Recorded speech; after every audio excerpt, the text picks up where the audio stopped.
स्तोत्र संहिता 8. हे परमेश्वरा, आमच्या प्रभो, सर्व पृथ्वीवर तुझे नाव किती थोर आहे. तू आपले वैभव आकाशभर पसरले आहेस. तू बाळके व तान्हुली यांच्या मुखाने सामर्थ्य स्थापित केले आहे.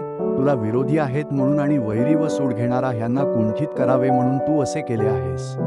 आकाश जे तुझे अंगुलीकार्य व त्यात तू नेमलेले चंद्र व तारे यांच्याकडे पाहावे तर. मर्त्य मनुष्य तो काय की तू त्याची आठवण करावी, मानव तो काय की तू त्याला दर्शन द्यावे. तू त्याला देवापेक्षा एक किंचित कमी असे केले आहेस. त्याला गौरव व थोरवी ह्यांनी मुकुटमंडित केले आहेस. तू त्याला आपल्या हातच्या कृत्यांवरचे प्रभुत्व दिले आहेस. तू सर्व काही त्याच्या पायांखाली ठेवले आहेस.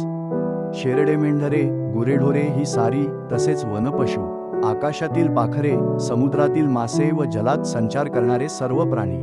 हे परमेश्वरा, आमच्या प्रभो, सर्व पृथ्वीवर तुझे नाव किती थोर आहे. आमेन.